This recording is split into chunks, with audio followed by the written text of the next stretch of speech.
E, A,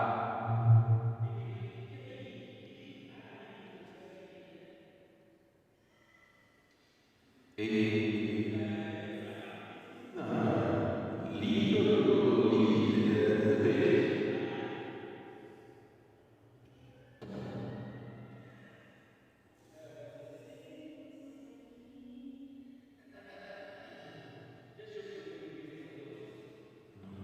É bom.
Agora são 20 horas do horário de Brasília. Uma boa noite a todos vocês que estão ligados no canal Bradock Show. Estamos ao vivo pelo YouTube, pelo nosso site bradockshow.com.br e também pelo Rumble. O Bradock Show está presente também na TV Flórida USA e lembrando a todos vocês que no mesmo momento que passa o Bradock Show aqui no nosso canal, está sendo transmitido pelo Conserva Talk ou Conserva Talk. Quem estiver aí do Conserva Talk, se inscreva no Bradock Show. E quem está aqui, após o programa, vai lá e se inscreva no Conserva Talk. Fechou? Eu sou Anselmo Garcia e estaremos juntos até as 21h30 desta segunda-feira, 24 de julho. Hoje é mês aniversário do Bradock, 5 meses do Bradock. E um dia muito especial. Primeiramente eu vou citar o que eu sempre falo. Aqui você encontra as principais notícias com análise dos maiores e melhores comentaristas. E hoje, você já viram aquele trio sertanejo, chama Trio Parada Dura? Em nenhum programa de TV, de YouTube, de internet, de qualquer lugar, já recebeu esse trio Parada Dura que estará aqui com a gente hoje.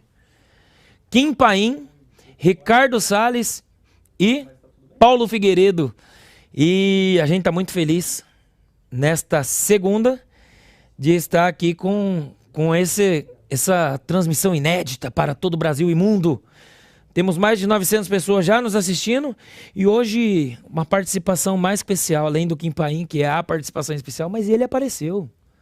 Com vocês, Manuel Carlos. Tudo bem, Manuel? Tudo jóia, graças a Deus. Para mim é uma grande honra. Já fazia algumas semanas que eu não participava aqui do programa ao vivo, mas hoje um dia muito especial, né?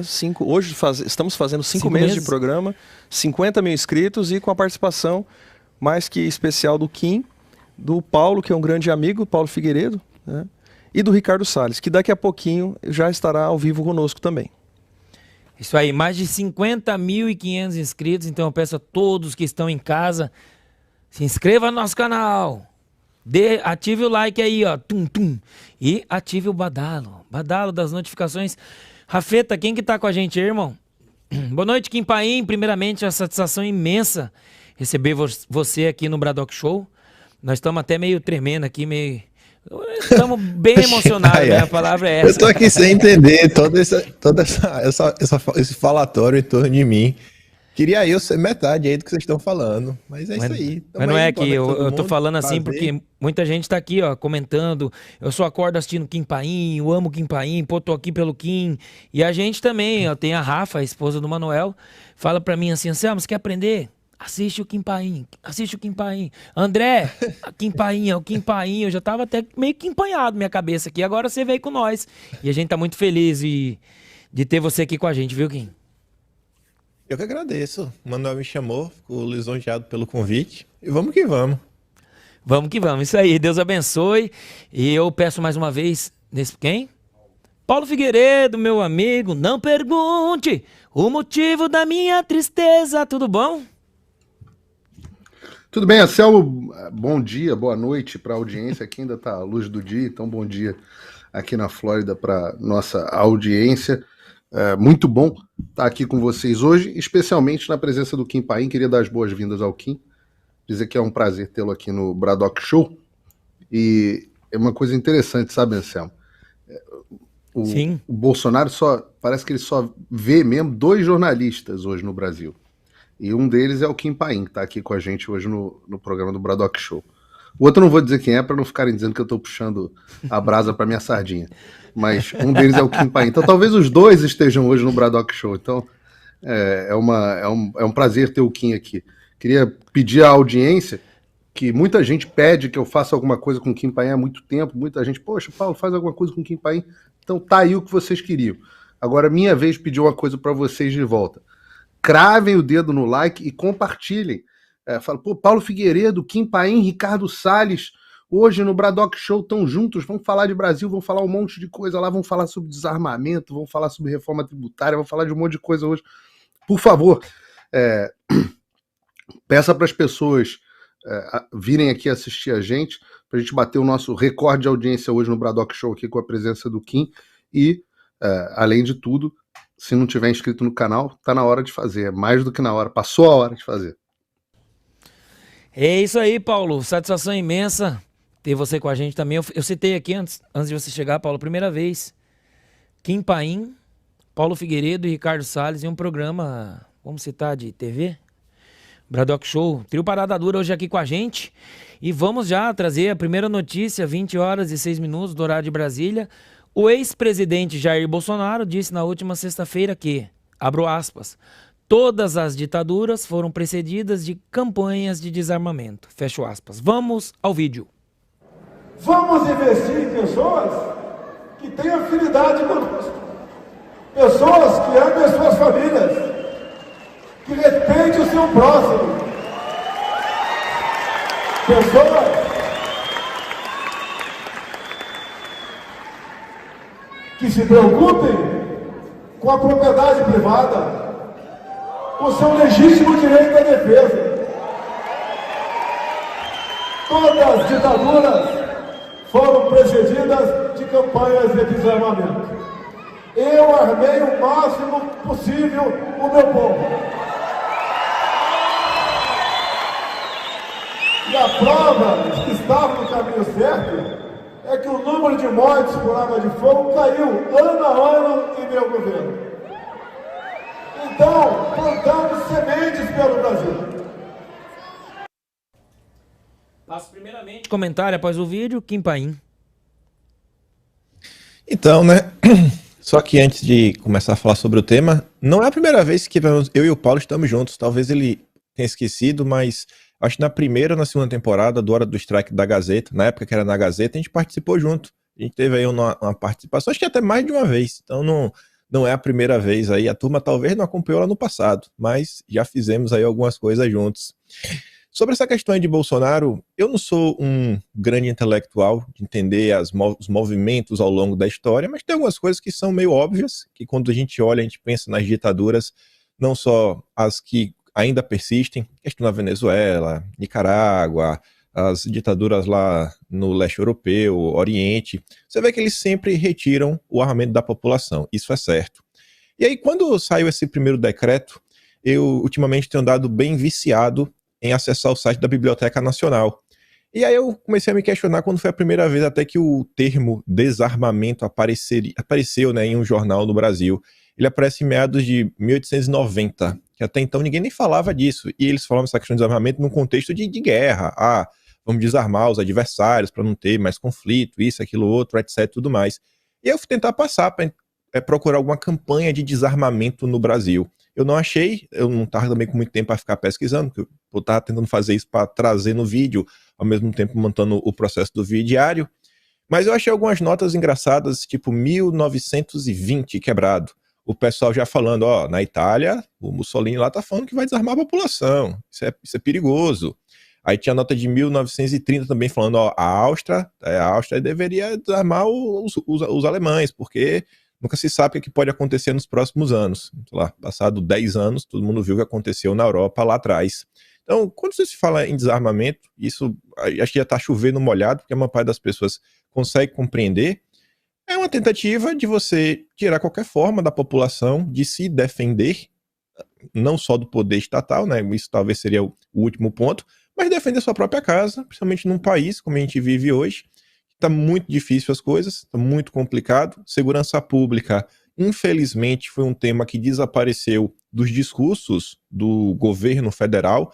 Eu, pelo menos, não tenho escutado o Lula fazendo uma campanha forte do que ele quer fazer para combater a criminalidade, para reduzir o roubo, para reduzir a taxa de homicídios. Eu normalmente não escuto o Lula falar sobre isso, nem ele, nem o Ministro da Justiça e Segurança Pública. Então, num país com altos índices, que por mais que o governo Bolsonaro tenha visto, né, esse número decrescer de uma forma assustadora, se você pega ali o gráfico de 2018 e você olha o que já aconteceu em 2019, depois 20, 21 e 22, até o Globo teve que noticiar, né? Foi a maior queda em 12 anos, os números de 2022. E aí você retira armamento da população, tem uma coisa errada. Não tem errada, né? É o bom e velho plano da esquerda brasileira. E para encerrar, eu não sou um intelectual especialista, mas eu gosto de entender pelo menos o que se passa muitas vezes na cabeça da esquerda. E diante desse tema do desarmamento, eu tenho observado como é que a turma vem se movimentando.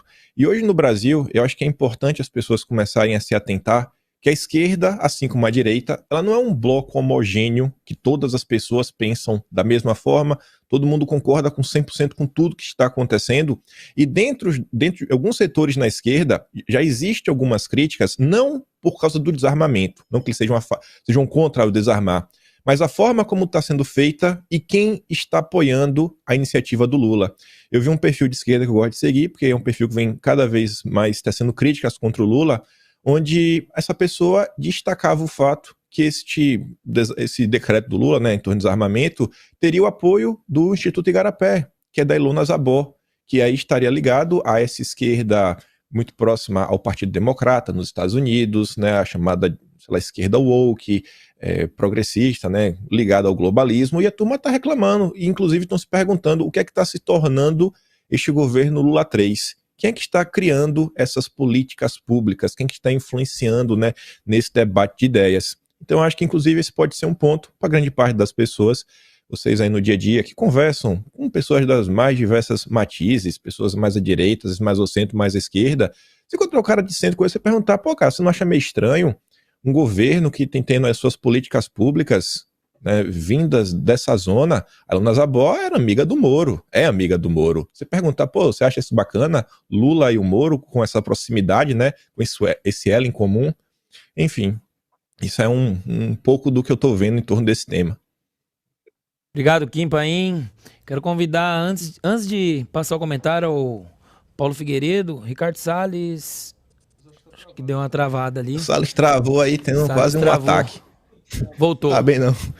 Antes de passar o comentário ao Paulo Figueiredo, quero dar boa noite ao nosso amigo e comentarista Ricardo Salles, tudo bem? Aí não tá nem piscando ali, eu acho que... Tá nem piscando. Vai lá, Paulo. Segue pra você, Paulo Figueiredo. O Salles fez essa cara bonita aí, quando ele leu o decreto do Lula sobre as armas, ele fez aquela cara que a gente estava vendo na tela. O Kim tem razão, nós dois já fizemos algumas participações juntos na hora do strike, com a nossa querida amiga Cristina Gremel, inclusive, e acho que o Gustavo Gaia estava com a gente, eu me lembro que tinha mais alguém. Mas é a primeira vez que estamos os dois e Ricardo Salles, acho que foi a isso que o Anselmo se referiu. Eu vou acompanhar aqui o Kim no comentário dele, mas eu perdi uns minutinhos antes do programa fazendo aqui, só anotei um papelzinho, comecei a fazer algumas anotações para ver se o que o Bolsonaro estava falando, se as coisas que ele estava falando, se faziam sentido ou se não faziam sentido, porque o pessoal acusa o presidente Bolsonaro de falar besteira, etc, etc. E aí eu fiquei aqui lembrando, né, pensando assim, quais foram os regimes totalitários que o mundo teve, principalmente século XX, né, e século XXI. Aí eu comecei a pegar o meu bloco de notas aqui e falar, bom, óbvio, a Alemanha é nazista, né?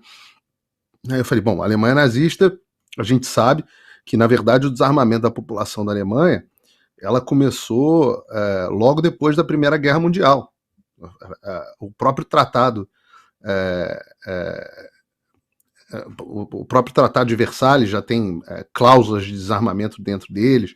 Os nazistas ampliavam o direito. É muito interessante porque, no caso dos nazistas, eles ampliavam o direito de posse de armas de um grupo de cidadãos, que eram cidadãos confiáveis, né, os membros do partido, enquanto proibia outras categorias inteiras, os judeus, etc., o cidadão de bem, as pessoas comuns, de terem arma. Então, ponto para o Bolsonaro, realmente os nazistas, não foi só que os nazistas desarmaram a população da Alemanha já estava desarmada e os nazistas fizeram uma coisa parecida assim com o governo atual, onde um grupo pode ter a arma livremente, que são os traficantes, o ministro da Justiça vai lá, visita a comunidade dominada pelo tráfico, o presidente em campanha bota boné do CPX e esses podem ter armas sem serem perturbados, enquanto o cidadão comum ele tem as armas tomadas, né?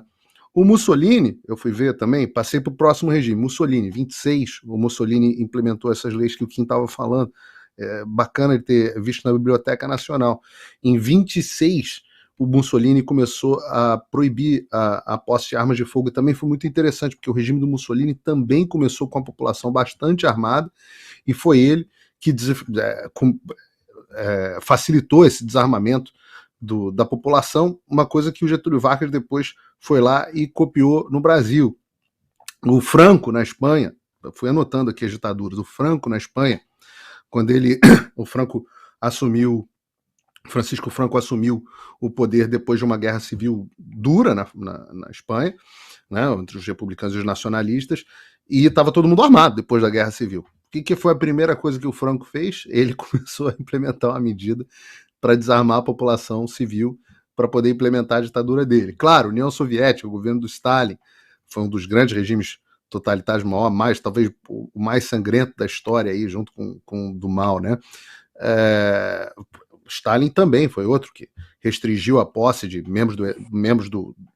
até de todas as forças, menos as forças policiais, que é uma coisa parecida com o que a legislação brasileira tenta fazer, militares e policiais. Então, o governo chegou ao ponto, no regime do Stalin, de ir à casa das pessoas tomar as armas das pessoas. Aí você tem o Mao Zedong, quando eles tomaram o poder na China em 49, também depois de uma guerra civil, desarmaram toda a população. Você pega o Camboja, né, do Khmer Vermelho, o Pol Pot, em 75, também começou a desarmar a população quase que imediatamente, confiscou as armas e impediu a população civil de ter arma. Fidel Castro, em 59, eles começaram o controle de armas contra o povo cubano. Mesma coisa, confisco de arma, posse restrita, só membros do exército e da polícia podem ter armas. Se você for olhar mais perto de casa, né, Hugo Chávez, em 2002, teve uma tentativa de golpe ali contra o Chávez, em grande parte com uma população civil armada, e o que o Chávez fez depois disso? Começou a implementar política para controlar a distribuição e posse de arma. Em 2012, eles aprovaram a lei para o desarmamento e o controle de armas e munições, que foi o estatuto do desarmamento deles, com cotas rígidas para você ter armas, munição, tudo muito restrito. Na Nicarágua, você pega a Nicarágua, logo depois da Revolução Sandinista, houve restrição à posse de armas. Depois o Ortega aumenta essas restrições. Então eu peguei aqui, só fui lembrando regimes ditatoriais aqui na minha cabeça e fazendo anotações e lembrando, esse regime aconteceu isso, e eu não consegui achar, não consegui me lembrar.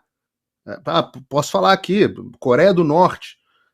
Coreia do Norte é um exemplo interessante também, porque a Coreia do Norte antes estava sob ocupação japonesa, e olha que loucura, que não importa a cor política ou etnia, o que é que seja. Quando o Japão ocupou a Coreia, no caso não era ainda a Coreia do Norte e Coreia do Sul, né? Quando o Japão ocupou a Coreia, ali na Segunda Guerra Mundial, um pouco antes da Segunda Guerra Mundial, o próprio Japão implementou uma política de desarmamento contra os coreanos. Quando o Kim, não o Paim, o ditador da Coreia, chega ao poder, ele se aproveita das restrições impostas pelos japoneses e implementa a sua ditadura. No final das contas, eu estou aqui lembrando de cabeça e falando algumas também, no final das contas, não consegui me lembrar de nenhuma ditadura que tenha sido implementada sem antes o desarmamento da população.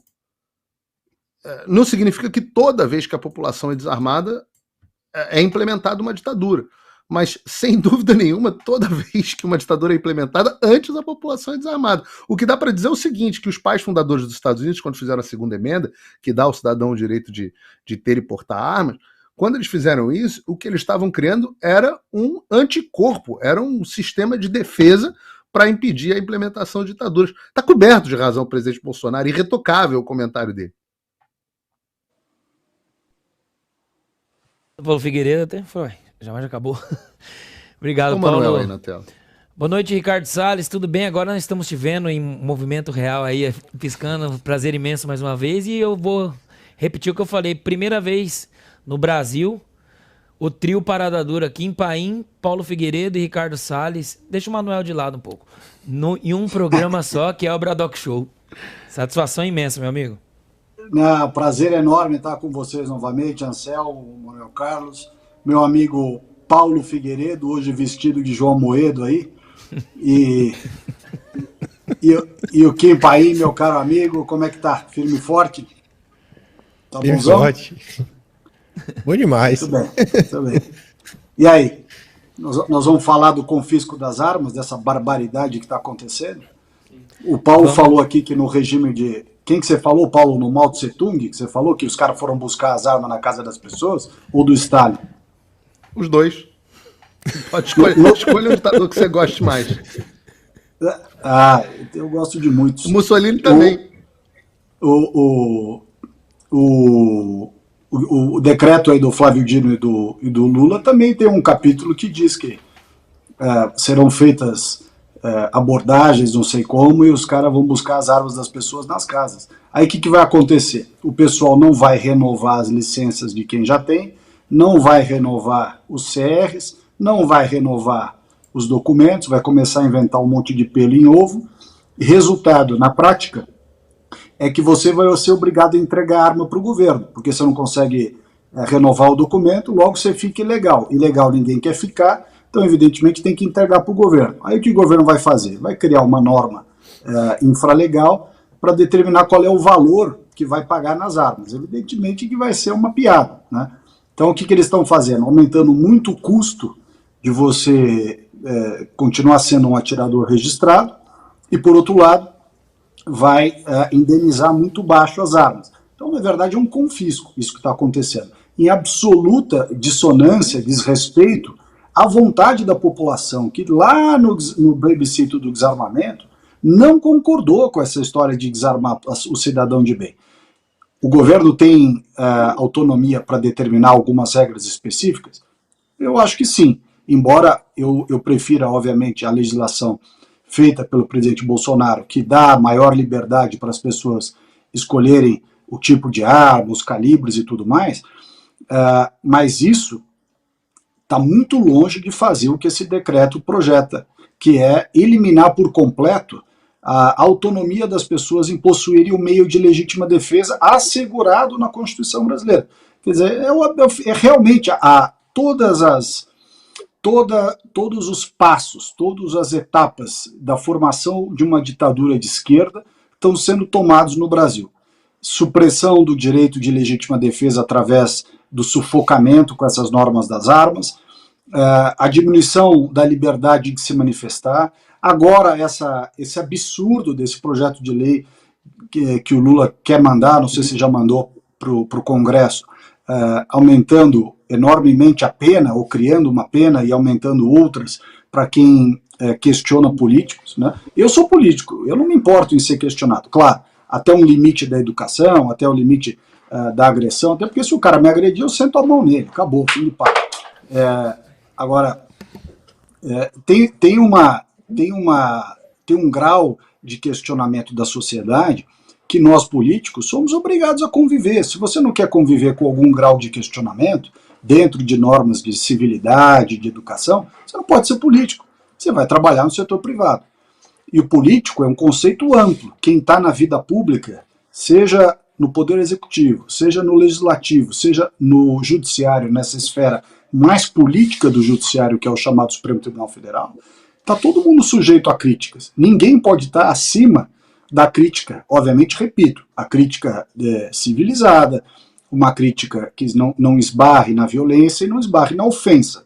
Agora, eu cansei de encontrar gente no aeroporto, ao mesmo tempo que eu encontro gente que tira foto, Salles, Bolsonaro, manda um abraço pro mito, etc. Também tem gente que passa por mim e fala, pá, vocês, esse governo, genocida. Tá bom, beleza, dou um tchauzinho e tal. Se o cara me xingar, eu xingo também de volta, mando ele pra puta que pariu e acabou. Agora, se vier com gracinha de me agredir, ou pior, ofender a minha família, etc., aí é na porrada mesmo. Não é nosso direito a se defender, né? Então, eu acho que essas questões que dizem respeito à formação de um ambiente ditatorial, né, elas estão acontecendo sim.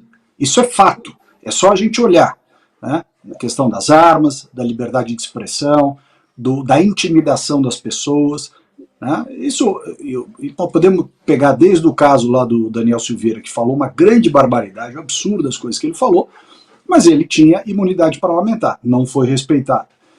Outros, esses presos no 8 de janeiro, um monte de gente que foi presa de baseada, inclusive por esse melancia, esse bunda mole desse general Dutra, grandíssimo de um filho da puta, né, que pregou essas pessoas, colocou essas pessoas como se fosse gado lá para dentro de um ônibus. Aliás, por falar em melancia, bunda mole, eu acabei de saber aqui agora que o G. Dias, que foi convocado por nós na CPI para estar lá no dia 1º de agosto, quando reiniciam os trabalhos, e por que ele foi convocado? Ele foi convocado porque a ABIN, que ele comandou de janeiro a março, ela historicamente, desde 2009, faz o monitoramento das ações de invasão de propriedade no Brasil. O que fez o bunda mole do G. Dias? Ingressou no Supremo para dizer que a convocação dele é política, que ele não quer ir, que ele não tem nada a ver com esse assunto MST. Tem a ver sim, porque ele comandava a ABIN, e a ABIN, eu quero saber, nós queremos saber na CPI, se a ABIN tomou as medidas necessárias para informar as autoridades nos estados, etc., deste grande movimento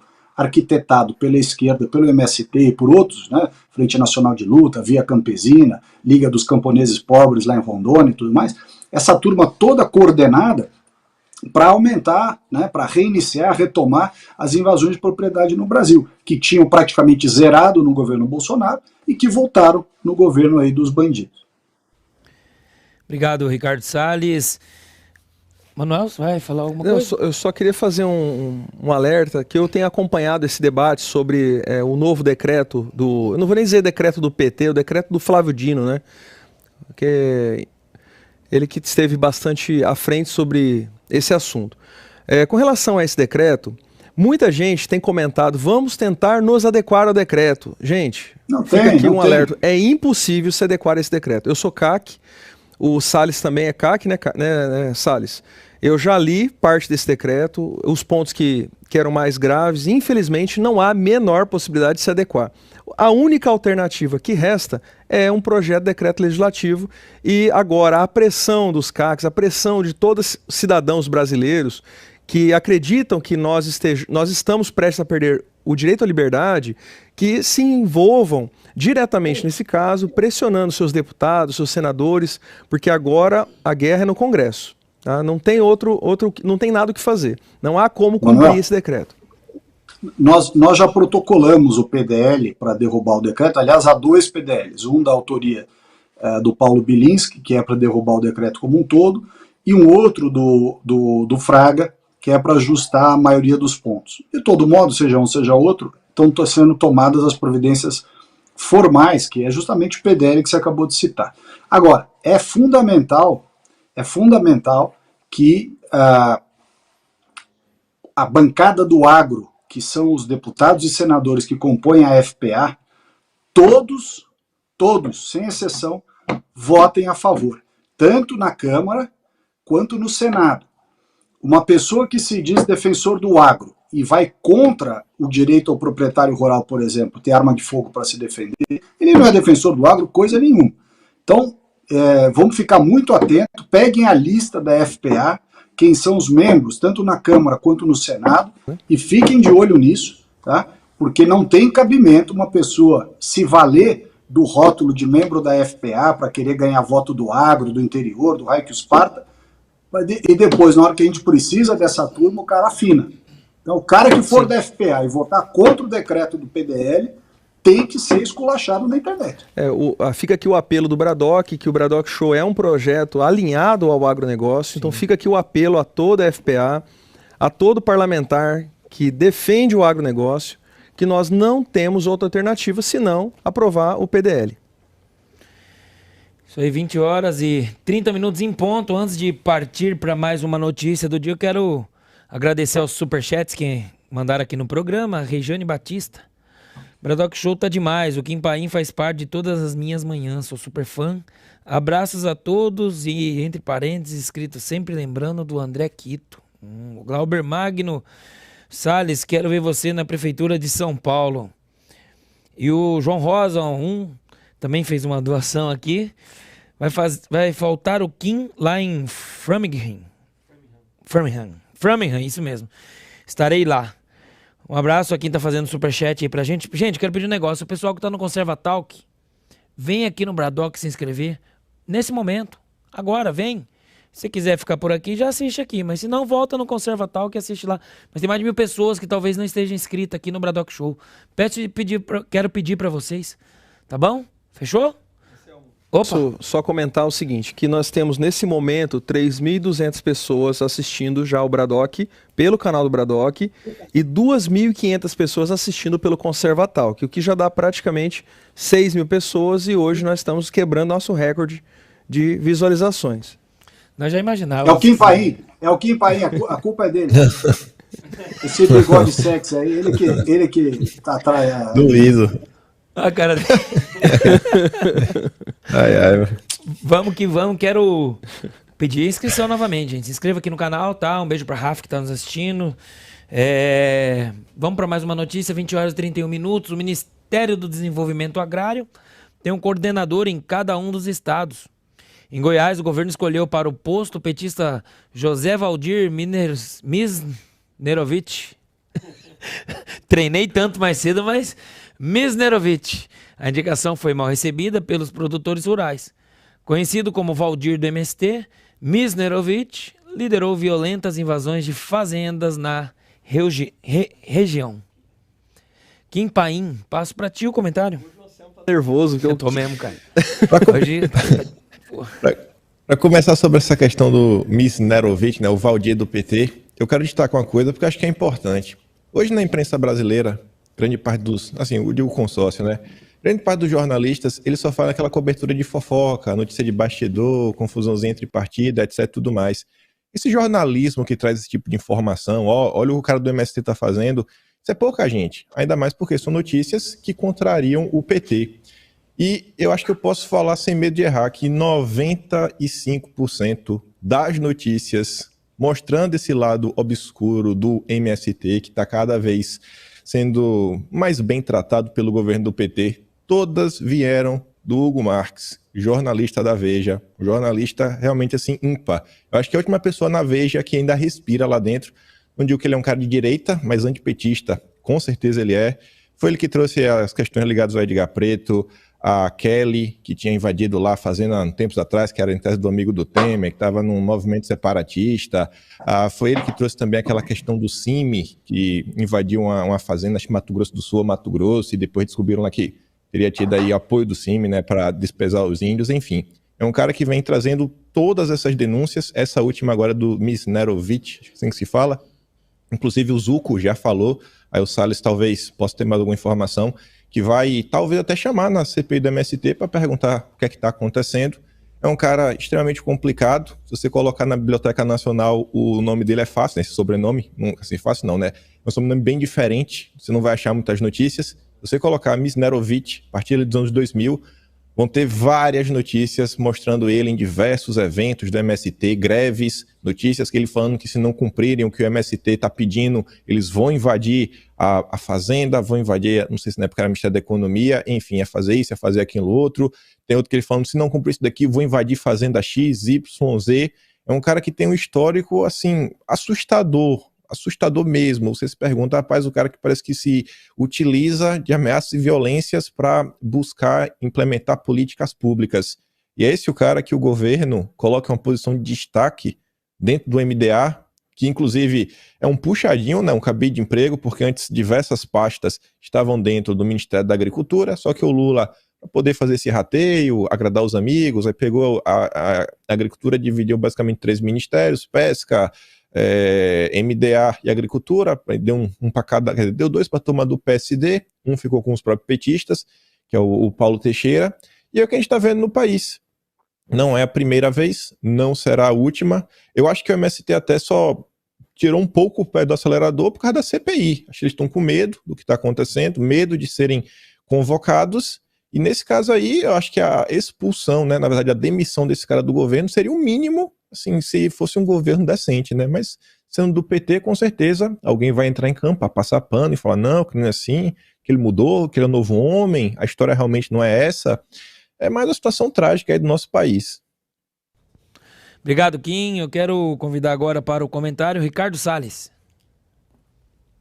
Bom, todos esses caras aí que foram citados na matéria do Hugo Marques, que o Kim Paim destacou bem, todos eles serão convocados na CPI.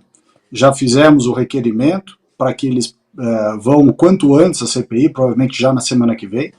Por quê? Porque são pessoas que têm claramente conflito de interesse, eles não podem estar no Ministério do Desenvolvimento Agrário.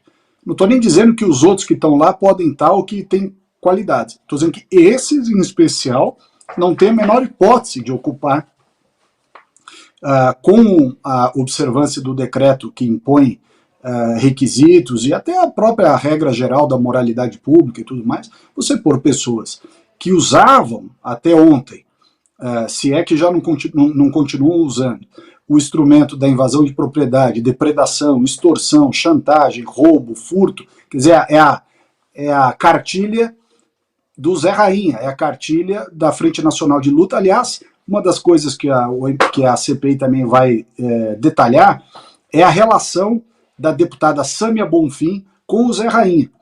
Impressionante a ligação política, pessoal e, quiçá, outras coisas, dessa deputada com o Zé Rainha, com a Frente Nacional de Luta, a ponto da mulher do Zé Rainha trabalhar no gabinete da Sâmia, né? Ela é assessora parlamentar da Sâmia Bonfim. E nós fomos na fazenda onde a turma do Zé Rainha invadiu e estava coalhado de propaganda política da Sâmia. Então, há uma ligação umbilical entre a Sâmia Bonfim e o Zé Rainha. E esses que estão sendo citados na matéria do Hugo Marques, principalmente esse Valdir do MST, serão convocados logo na primeira sessão, no dia 1º, terça-feira. Vamos convocar todos eles, se não para o dia seguinte, pelo menos para a terça-feira seguinte. Obrigado, Ricardo Salles. Eu convido agora o Paulo Figueiredo para o comentário. Eu achei que eles fizeram, o Salles e o Kim falaram muito bem o que tinha para falar. A única coisa que eu acho que talvez as pessoas que estejam acompanhando de casa não tenham a dimensão de quem é esse sujeito, que a gente está falando aqui quem tem razão da ótima reportagem do Hugo Marques, mas as pessoas acho que não têm dimensão do que a gente está falando. É um cara aí que invadia a terra. Eu peço licença aqui, Anselmo, para ler um trecho aqui da reportagem que tanto o Salles quanto o Kim citaram. Ela diz o seguinte: em 2016, Misnerovitch ficou preso durante 5 meses. O petista foi acusado de agredir e torturar funcionários de uma fazenda na cidade de Santa Helena de Goiás. De acordo com depoimentos prestados na época, ele liderou um grupo do MST que invadiu a propriedade, ordenou que os donos abandonassem as terras, confiscou máquinas e ergueu uma barricada de pneus ameaçando atear fogo na sede. Durante o ataque, um dos funcionários foi derrubado da cabine de um trator e ameaçado com um facão. Abre aspas. Nós vamos picar o Toninho, repetiam os invasores, enquanto empurravam o rapaz de um lado para o outro, esfregando a lâmina da arma no seu rosto. Toninho era o dono da fazenda. Um segundo funcionário ainda relatou que os sem-terra dispararam 5 tiros contra eles antes de obrigá-lo a sair correndo do local.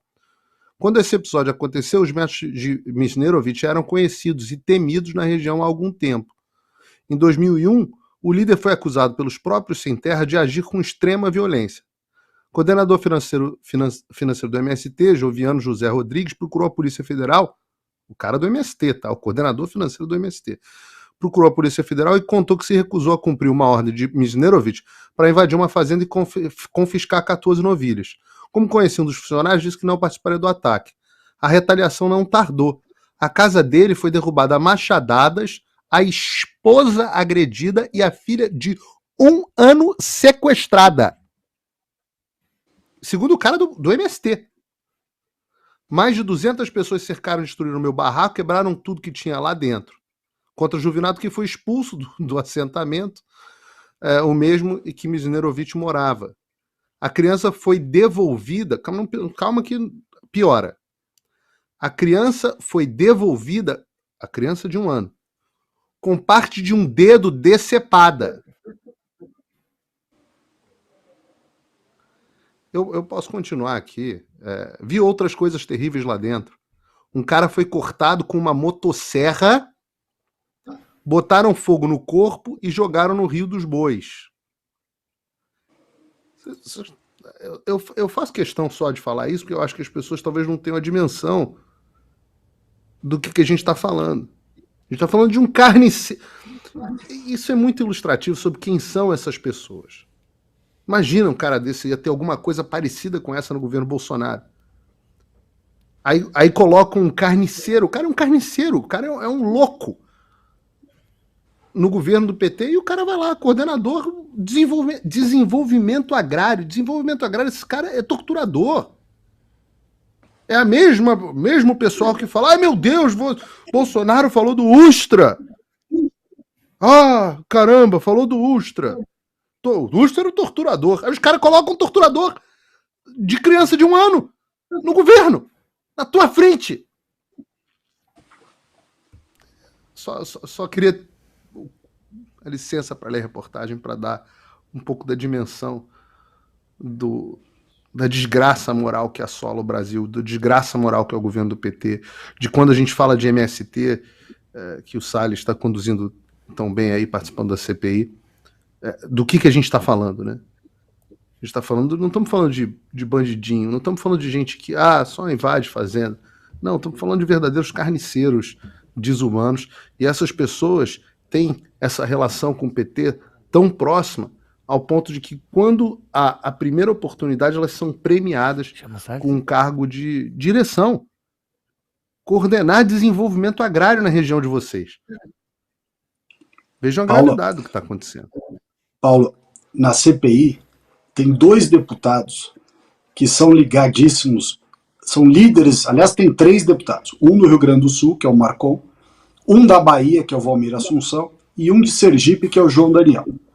O Valmir Assunção é acusado de ser o líder das invasões na Bahia e de se locupletar de verbas e de programas e coisas lá dos assentados. O João Daniel perdeu o mandato quando era deputado estadual, se eu não estou enganado, justamente porque comprovou-se o desvio de dinheiro do programa de assentamento por ele. Quer dizer, esses são os representantes, alguns dos representantes do PT na CPI.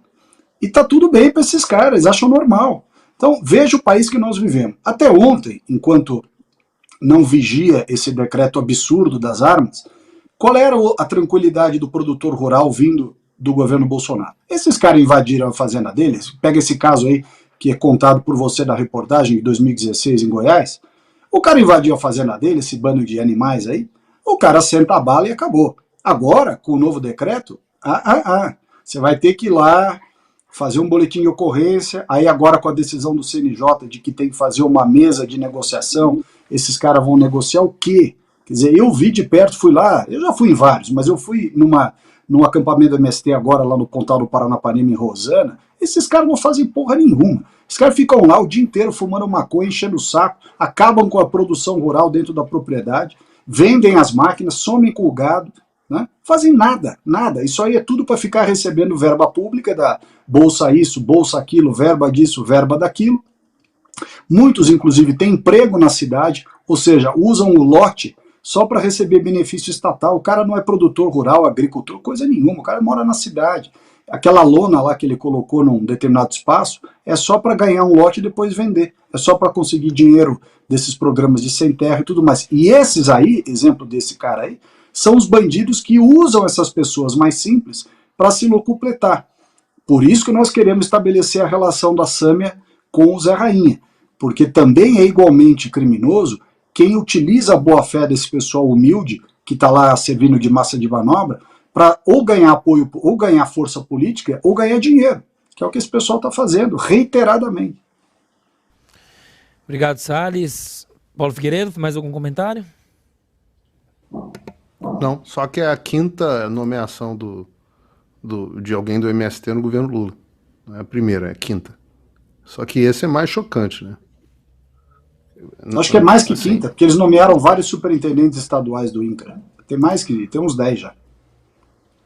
Não, para um posto importante parece que é o 5º, segundo a reportagem do Hugo Marques. É um negócio assim, é um padrão. Essas são as pessoas que estão dirigindo o Brasil. As pessoas estão. Mas não adianta a gente ficar esbravejando e não fazer nada, entendeu? Não adianta. Ficar esbravejando. Infelizmente, o Barbudo ganhou a eleição. Agora temos que lidar com isso, com os instrumentos que estão aí.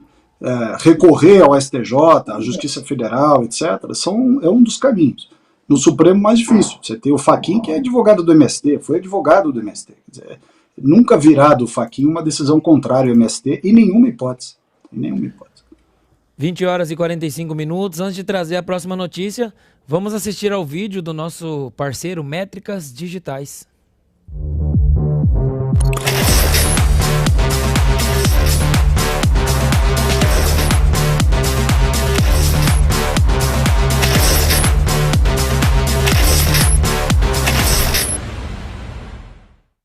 Um recadinho agora pra você aí, dá uma olhadinha, preste atenção não, mas dá uma olhadinha aí se você, no canal que você está assistindo, está no Conservatalk, vem aqui no Braddock Show, se inscreva, assista com a gente e se quiser voltar pro Conservatalk também volte, mas se inscreva aqui, a gente tá muito feliz de ter hoje essas 3 pessoas, trio parada dura aqui com a gente, eu vou chamar assim, é o Ricardo Salles, é o Kim Paim e o Paulo Figueiredo. E 20 horas e 45 minutos, vamos para mais uma notícia. Em entrevista ao Jota, o ministro do Trabalho e Emprego, Luiz Marinho, afirmou que, desde então, dedica-se a, aspas, reconstruir o ministério e agora prepara um projeto de lei a ser enviado ao Congresso revisando pontos da reforma trabalhista aprovada no governo Michel Temer.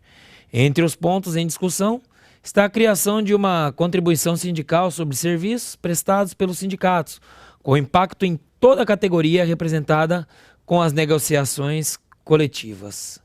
Chamo primeiramente Kim Paim para o comentário. É interesse do PT há muito tempo voltar com o imposto sindical, né? Era o braço de rua deles, o famoso pão e mortadela. Desde o período da campanha, eles já estavam falando que teria que negociar alguma nova forma de contribuição. A turma perguntar, mas voltar o imposto sindical? Eles iam com esse papinho, não vai ser o imposto sindical, vai ser outra coisa.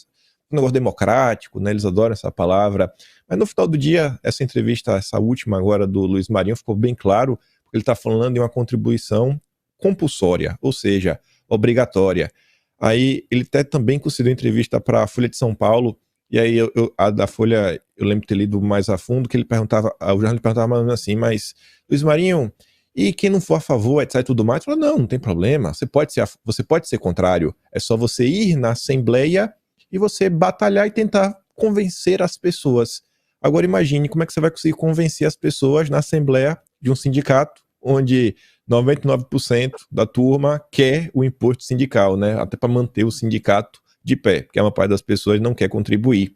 E esse novo imposto que está sendo discutido, ele pode vir a ser muito pior do que o antigo imposto sindical. Por quê? Lá atrás, o trabalhador contribuía com um dia do seu salário. A gente colocando aí na média, que são 220 dias por ano, né, trabalhado, um dia seria, vamos arredondar para 200, só para facilitar, seria 0,5%. Você tem que contribuir com 0,5% do seu salário anual para o sindicato. O que está sendo discutido agora, segundo a turma do PT, é a possibilidade, que agora vai ser democrático, através dos acordos coletivos, negociação, pode-se colocar uma taxa de até 1%. Ou seja, é a volta do imposto que será o dobro do que era no passado. A possibilidade, pode ser que não seja assim, mas está se discutindo o trabalhador ter que dar 1% do seu salário anual para os sindicatos. Para fazerem o quê?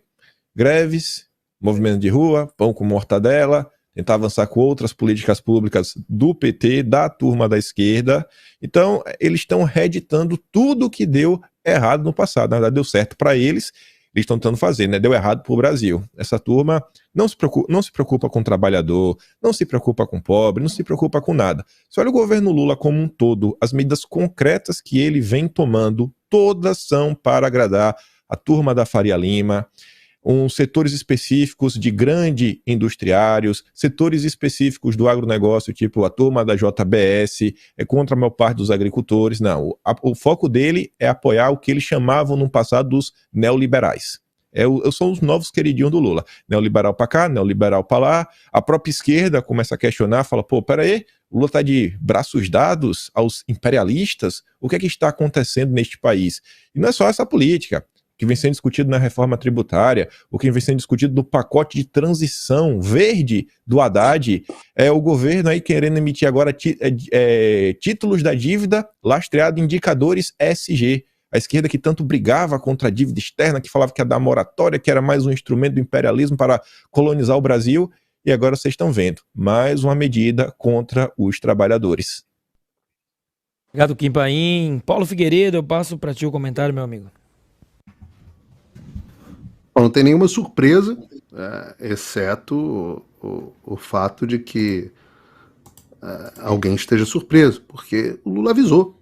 Estou vendo aqui uma notícia, puxei aqui, peguei uma qualquer aqui. UOL. Lula promete revogação da reforma trabalhista. Novo governo, abre aspas aqui, o novo governo irá propor, a partir de um amplo debate e negociação, uma nova legislação trabalhista, extensa de proteção social e trabalhista de todas as formas de ocupação de emprego, de relação de trabalho, revogando os marcos regressivos da atual legislação trabalhista, agravada pela última reforma e restabelecendo o acesso gratuito à justiça do trabalho. Ou seja, depois o Lula voltou atrás, porque tinha ficado mal. Aí tem uma notícia de uma semana depois, em novo plano, campanha de Lula muda a revogação da reforma trabalhista e aí passou a usar um termo diferente, que foi revisar. Aí veio a militância reclamou. Aí veio a Gleisi Hoffmann, a presidente do PT, para dizer, não, revogar e revisar são verbos equivalentes. Então, tá aí, pô, os caras prometeram que iam fazer. Agora, eles dizem que quase tudo. Eu recomendo que as pessoas olhem o programa do PT, os pontos todos do programa do PT, uma espécie de pré-programa que eles propuseram, e vocês vão ver lá. A reforma tributária da forma que foi aprovada está lá, o desarmamento está lá, essa revogação da reforma trabalhista que eles estão prometendo está lá. Não pode ficar, o fim do teto de gastos está lá. Ninguém pode ficar surpreso assim, meu Deus, o que será que está acontecendo? Pô, ser surpreendido quando, sei lá, Fidel Castro diz que ama o capitalismo, o Hugo Chávez diz que ama o capitalismo, aí do nada os caras, opa, somos comunistas. Aí você pode falar, pô, tomei uma surpresa, não imaginava que o cara fosse assim e tal, não pesquisei direito. Mas quando os caras falam o que vão fazer, basta se ler. É sentar e ler. E aí vem esses economistas, os Armínio Fragas da vida, estamos preocupados, estamos começando a ficar preocupados com o que está acontecendo. Falei, preocupados só porque o cara escreveu o plano de governo dele. No plano de governo ele dizia tudo que ia fazer. Aí ele senta na sua frente e fala, não, nada disso que eu falei é verdade. E você vai lá e confia no cara? Porra, você tem que ser muito burro.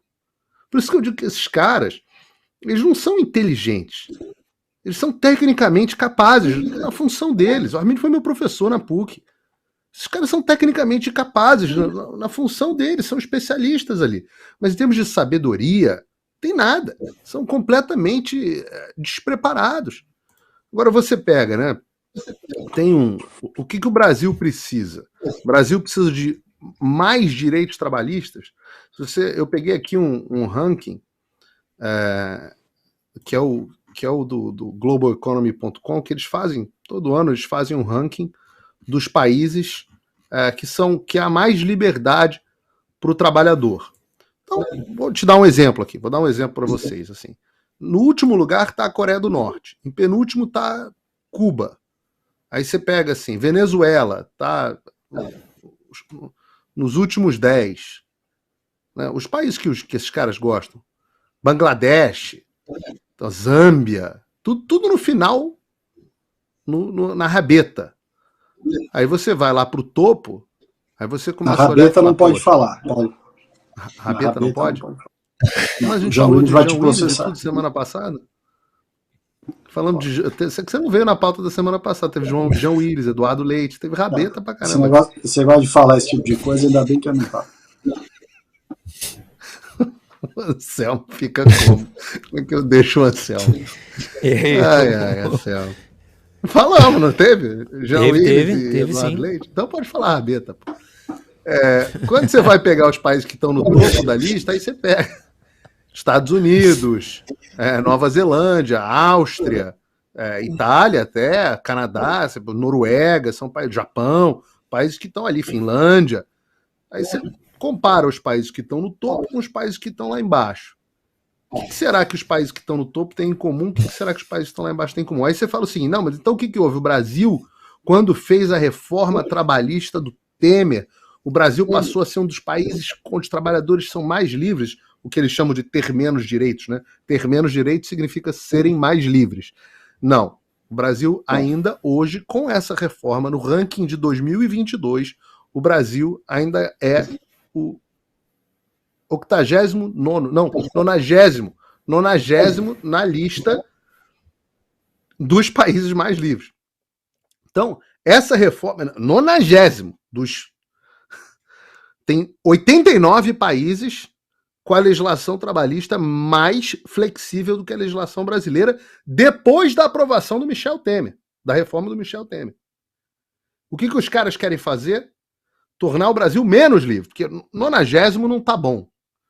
Eles querem que o Brasil caia lá para disputar com a Venezuela na 100ª, sei lá, nem sei quanto é que tá a Venezuela, já perdi aqui no ranking, mas tá lá na rabeta.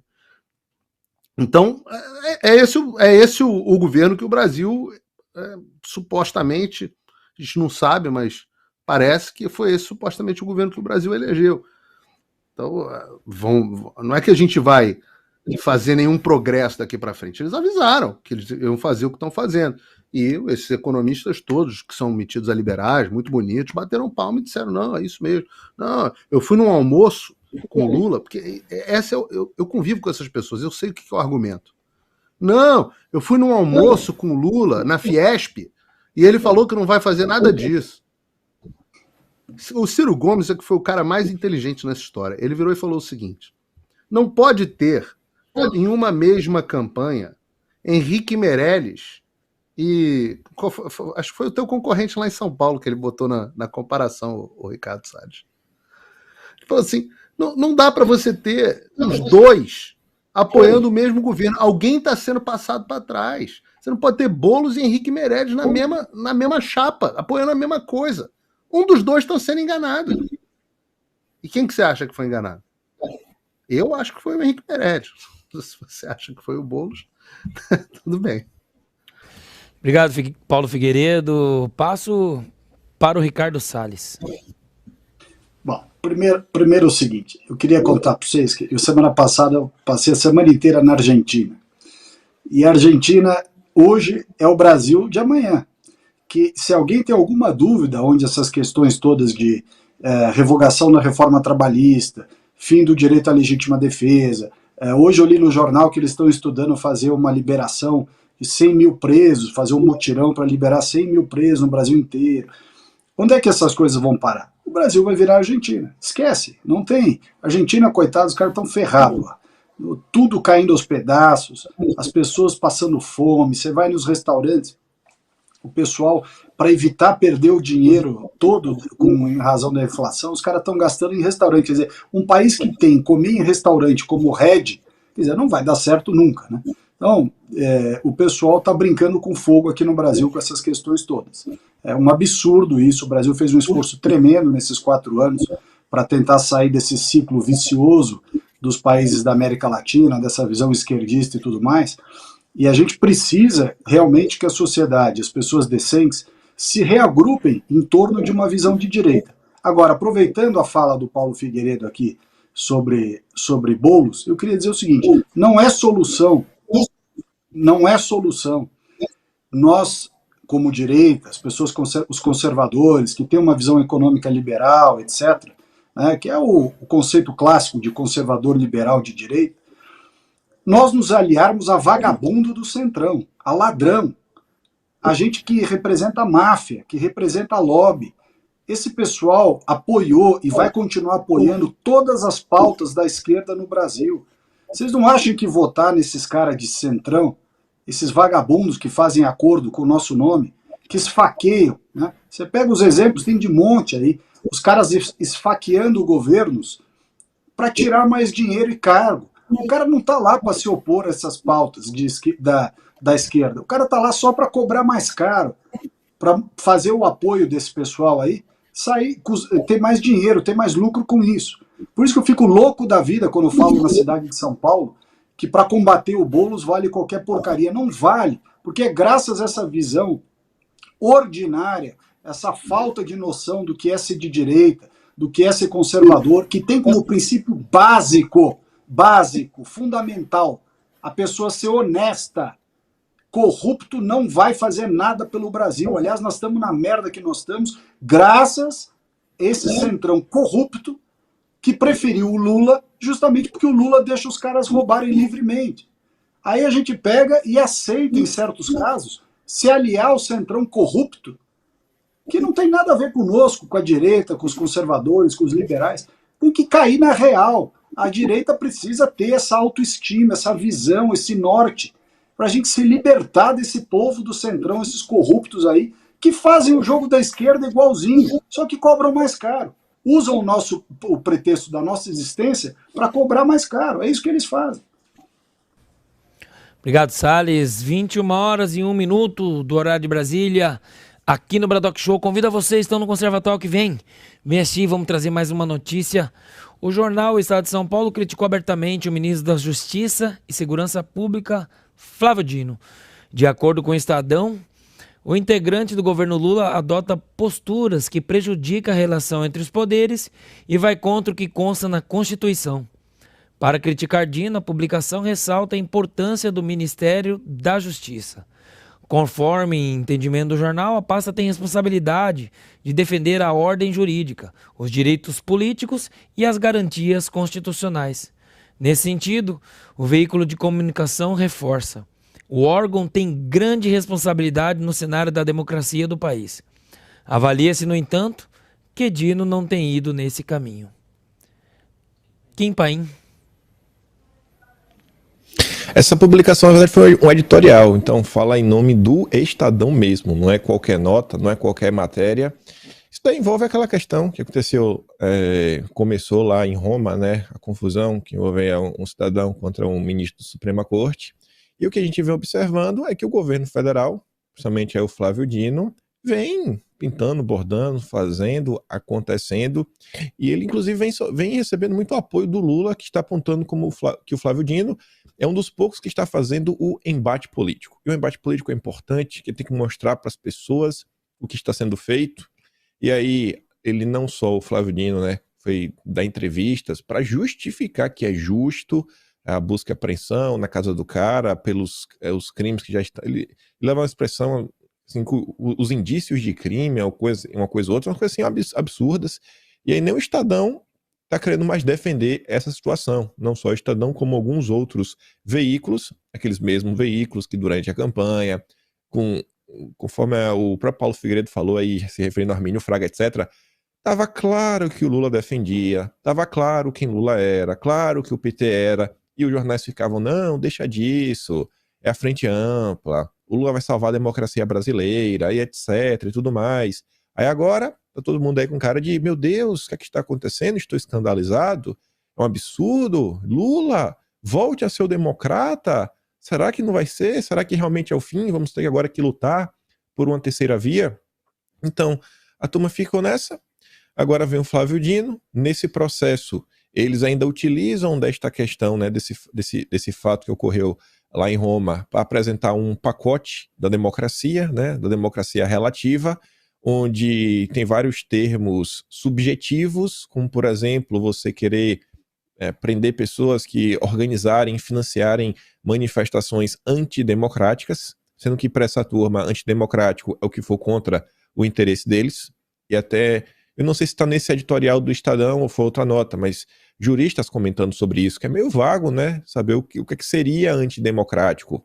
E aí, essa situação, ela inclusive vem sofrendo alguns certos questionamentos dentro da própria esquerda, onde eles estão pontuando que esse tipo de atuação, seja do Flávio Dino, seja do próprio Lula, que agora, ontem, no evento lá dos metalúrgicos, falou que pediu a cabeça do brasileiro para o chanceler da Alemanha, porque é um absurdo o que está acontecendo, porque ele está fazendo, porque o brasileiro, acho que ele é representante de uma indústria alemã aqui no Brasil, e o Lula quer perseguir o cara.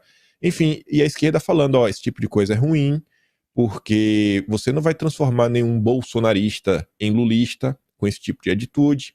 Isso daí pode, inclusive, validar o discurso dos bolsonaristas de que eles são perseguidos, que eles são vítimas, que isso, que aquilo outro, porque é muito óbvio para perceber, né? Tem muita gente que ainda está dormindo no Brasil.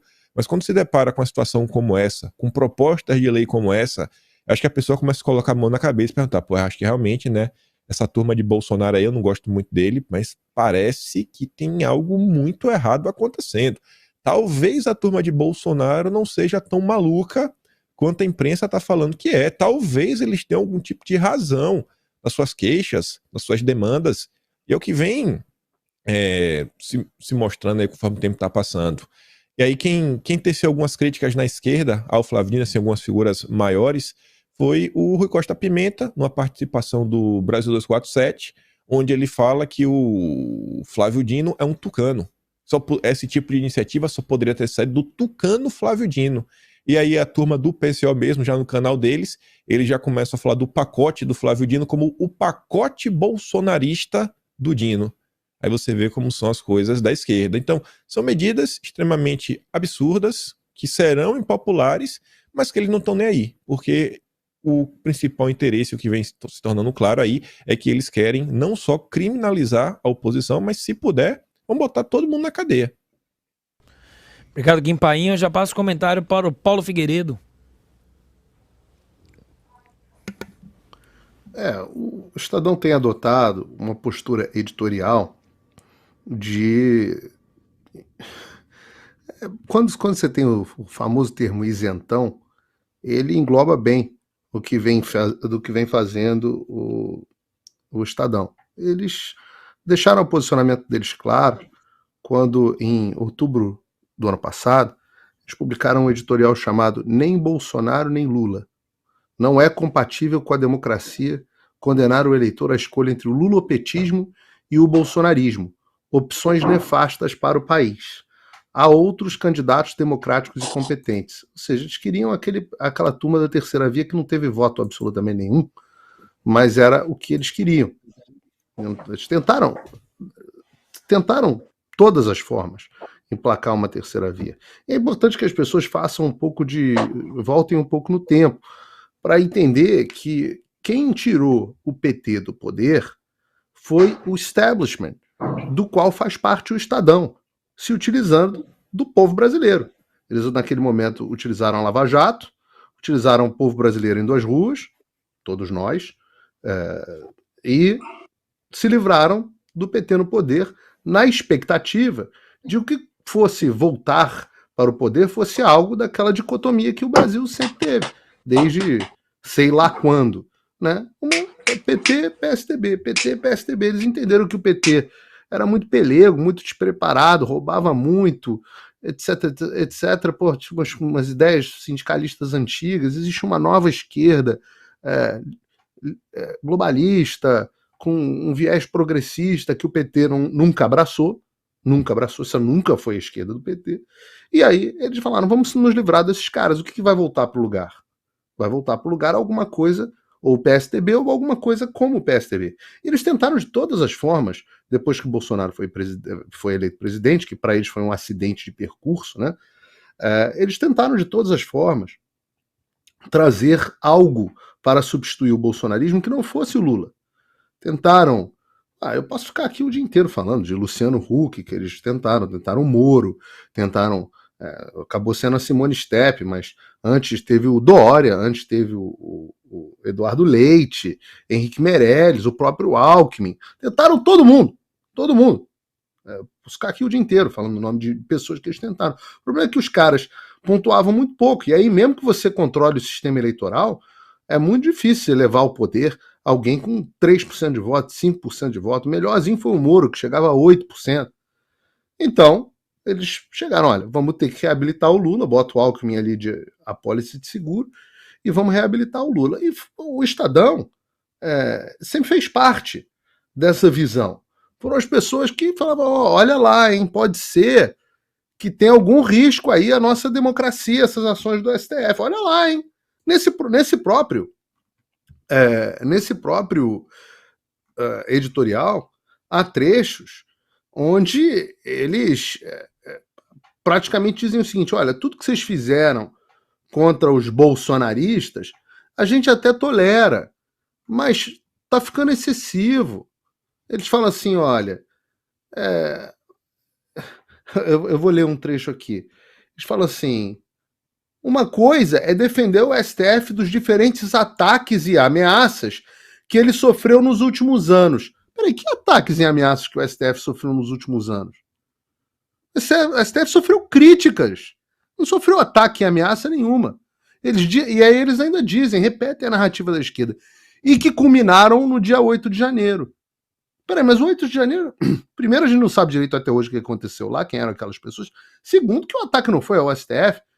Todos os poderes foram esculhambados no 8 de janeiro.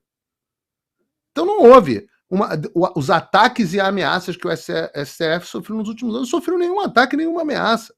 Em momento algum. Sofreu um ataque de depredação no 8 de janeiro, como tantos outros lugares e tantos outros patrimônios públicos brasileiros.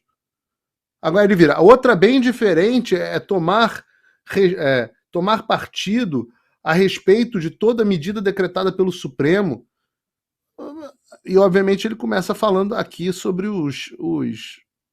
a conduta criminosa do Flávio Dino, da Polícia Federal do Flávio Dino, junto à turma lá que interpelou o ministro Alexandre de Moraes em Roma. Que, obviamente, agora, é importante ressaltar que falta um pouco de compreensão ao Estadão da relação Polícia Federal, Ministério da Supremo Tribunal Federal. É verdade que depois que o Flávio Dino virou ministro da Justiça, ele colocou toda a Polícia Federal à disposição do Supremo Tribunal Federal, mas nem precisava. Afinal, apesar de, pela Constituição brasileira, a Polícia Federal ser um órgão do Poder Executivo, desde o governo Bolsonaro, o Alexandre de Moraes já conta com o seu próprio destacamento, que eu chamo de Gestapo. Ele tinha uma delegada, que era a delegada Denise, e foi substituída agora por esse Hiroshi, que são delegados da Polícia Federal que despacham subordinados diretamente ao Alexandre de Moraes. E cabe a eles a condução dos inquéritos inconstitucionais que estão na mão do Alexandre. Já que o Ministério Público, na figura da PGR, se recusou a participar de alguns deles, para dar a impressão de que existe alguma outra parte, ele trouxe destacado para ele um delegado que fica lá dizendo sim, senhor. Por um acaso, foi esse mesmo delegado Hiroshi que mandou a Polícia Federal vou repetir, o delegado Hiroshi, que é subordinado ao Alexandre de Moraes. Foi o delegado Hiroshi que pediu à ministra Rosa Weber a busca e apreensão na casa do casal lá. Foi o delegado Hiroshi que mandou 6, 7 carros da Polícia Federal na casa do casal, 6 horas da manhã de um domingo, para colher depoimento. Então falta ao Estadão um pouco de compreensão de como é que as coisas funcionam ali. Embora, para não dizer que não falei de flores, vou aqui elogiar. O editorial do Estadão está, grosso modo, de um modo geral, correto nas defesas que faz, como outros, quando, por exemplo, eles recentemente defenderam o Monark no bloqueio das suas redes sociais, mas se esqueceram de falar de mim, se esqueceram de falar do Constantino, se esqueceram de falar do Alan dos Santos, esqueceram de falar de tantos outros bloqueios que o próprio Estadão considerou ok e aceitáveis. Só para a gente, eu faço essa distinção para a gente não cair na besteira de daqui a pouco começar a achar que o Estadão é minimamente um jornal isento, porque não é. Ele simplesmente tem uma agenda política que é uma agenda política que eleitoralmente é insignificante no Brasil, que é uma agenda política meio MBL, meio terceira via, etc. É a turma que tá louca para detonar o Lula, mas lembrem-se, eles estão detonando o Lula para ver se dessa vez eles emplacam uma terceira via. Alguém que não seja, como disse o editorial do Estadão em 2018, nem Lula, nem Bolsonaro. Só para deixar claro quem é quem. Obrigado, Paulo Figueiredo. Antes de passar para o Ricardo Salles, eu quero agradecer a todos que estão fazendo pix aqui para o Bradock Show. Temos alguns superchats aqui. O Paulo Fernandes FZ falou: concordo com o Salles, mas temos que aprender também. Com o que estamos notando em outros países, o sistema, referindo-se à mídia, ainda tem força e nos coloca o carimbo de extrema direita. Precisa saber moderar discurso. O Sebastião Queiroz: hoje temos o quinteto fantástico: Manuel, Paulo, Kim, Ricardo e Anselmo, parabéns pelo excelente programa hoje. Só pauta quente, né, Paulo? Aí... Olha o Paulo tá aqui, ele escreveu, você leu aí, né? Eu fui lendo, cara, eu podia ter cortado volta essa. o negócio do pau tá quente. Sebastião Queiroz mandou aqui, Kim Paim ocupou 1 hora do meu dia hoje, agora mais uma. Nesse aqui é mais 1h30, tá? Que aqui é 1h30 de programa. Ricardo Salles. Essas informações que o Paulo trouxe aqui, e várias outras que a gente sabe que já deveriam ser de conhecimento de muitas das pessoas que se dizem de direita, que querem se arvorar, né, no comando da direita, a exemplo aí de outros aí que a gente viu recentemente, vamos unir a direita, porque você tem que se comportar como direita, né? E esse grupo a que eu me refiro é o grupo que, vou contar uma história aqui que ela é emblemática. Quando eu era ministro, eu recebi um dia um envelope lacrado, um envelope pardo, não tinha nenhuma, nada. Era um envelope todo lacrado, escrito assim, ao ministro Ricardo Salles, confidencial, envelope. Aí você abria esse envelope, tinha um outro envelope, aí sim com o brasão da República, GSI, Gabinete de Segurança Institucional, comunicação confidencial, nível ministro de Estado, etc. Tal. Aí você abre o segundo envelope. Aí tinha um terceiro envelope lá dentro, com um bilhete.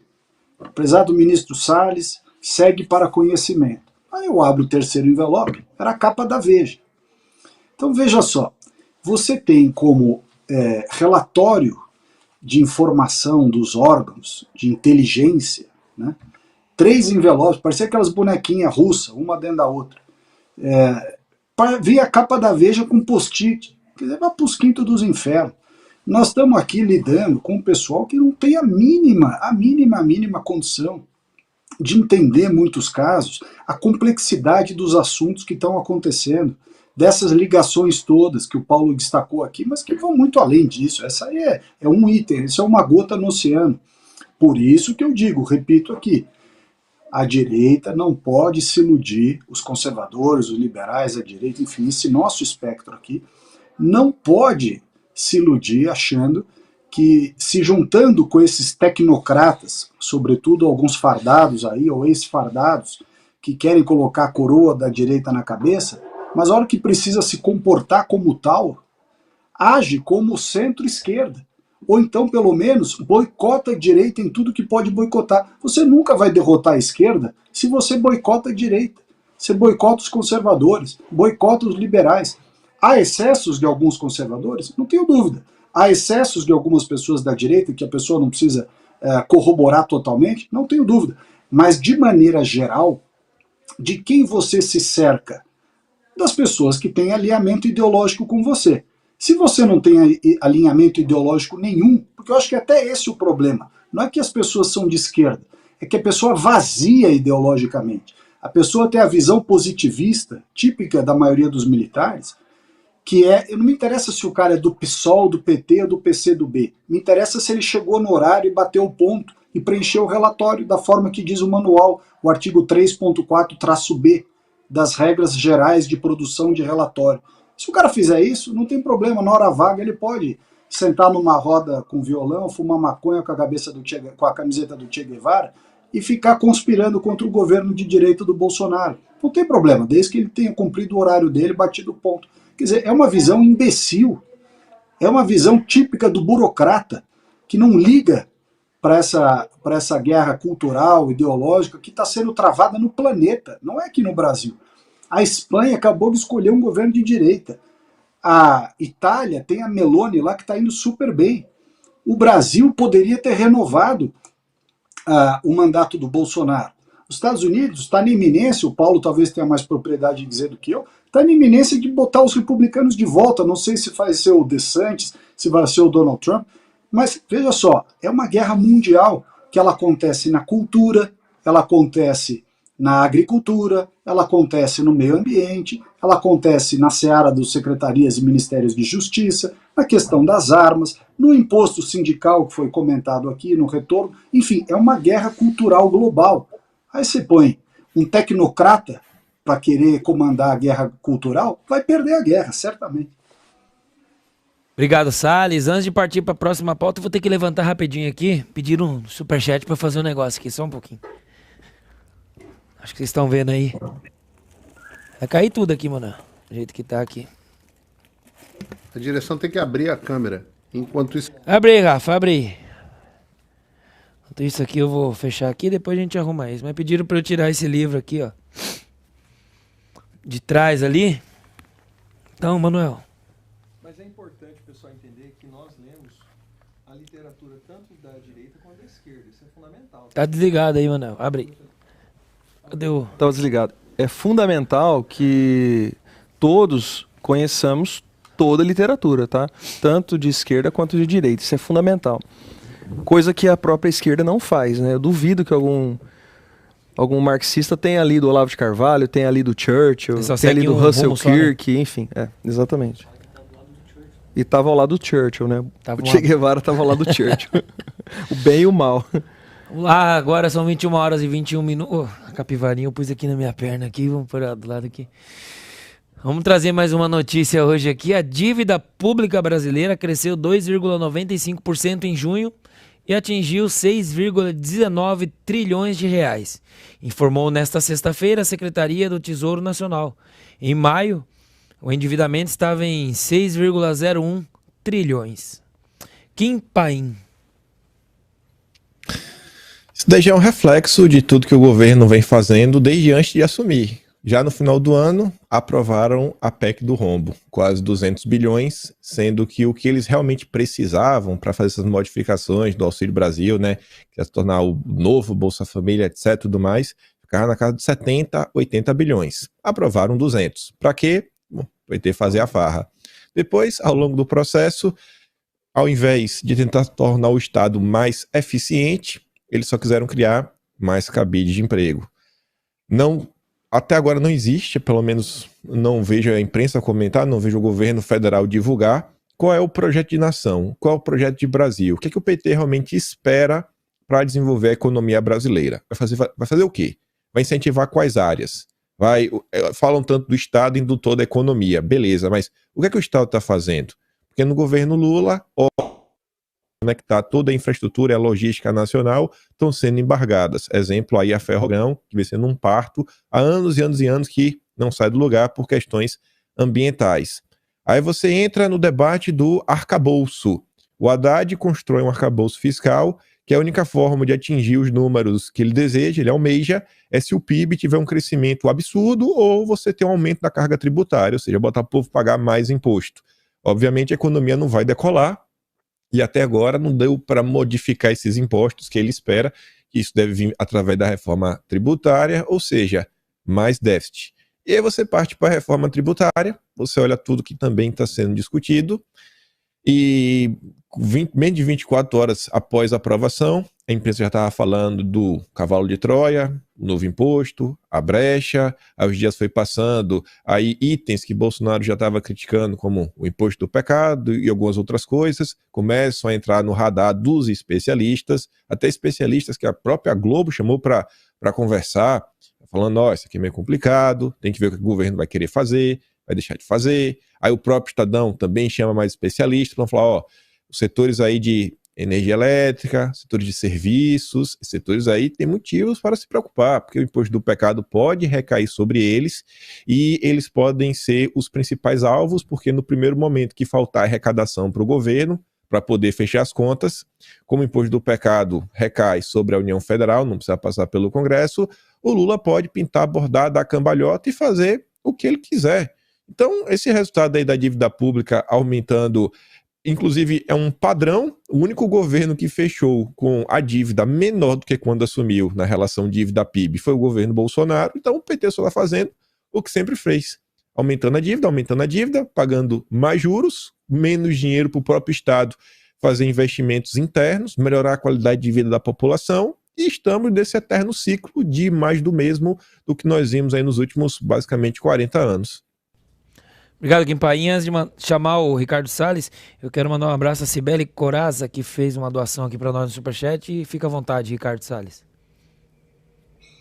Olha, eu estou 95% convencido que a aprovação dessa reforma foi muito ruim para o nosso país. A exemplo do que o país citou aqui, o arcabouço, aquela PEC da transição, que felizmente eu ainda não era deputado, não votei, não tenho nada a ver com isso. Aliás, a reforma tributária eu votei contra, em que pese o esforço dessas autoridades aí, dos ex-milicos fardados, alguns pelo menos, em ficar fazendo jogo de cena para dizer que quem era contra a reforma tributária, um absurdo e tudo mais. Essa reforma tributária vai aumentar a carga, tem uma série de problemas aí dentro, não é só o imposto do pecado, é o aumento sobre os serviços, que são um grande empregador do Brasil, é um monte de regras, por exemplo, para os agricultores, principalmente os pequenos agricultores, que agora terão que manter contabilidade igual como se fosse uma empresa média, antigamente era só o imposto, ponto final, imposto de renda. Tem uma série de problemas, vai ter uma briga aí de repartição do imposto unificado de estados e municípios, ou seja, essa reforma tributária que foi aprovada a toque de caixa e graças principalmente à união de esforços do Tarcísio com o Centrão, tá? Essa é a verdade, isso daí vai prejudicar muito o Brasil. E tudo isso para quê? Para ter a narrativa de que foi o grande unificador do Brasil, a pessoa de bom senso, que não vê discussões políticas, só está preocupada com questões técnicas e tudo mais. Palhaçada isso aí. Foi mal feito, foi chantageado os deputados, principalmente no Republicanos, que é o partido dele, que foram obrigados a fechar a questão favoravelmente à reforma tributária. E nós estamos aí agora enfrentando esse problema. Quando a sociedade brasileira, cada vez que alguém tiver alguma reclamação, lembre-se de que foi o Tarcísio que foi pessoalmente a Brasília para aprovar a reforma tributária. Obrigado, Salles. Paulo Figueiredo. Desde que esse governo, antes do governo assumir, eu ia falar desde que esse governo assumiu, mas na verdade foi antes desse governo assumir, o Congresso anterior deu uma carta em branco para o governo poder gastar o quanto que ele quisesse.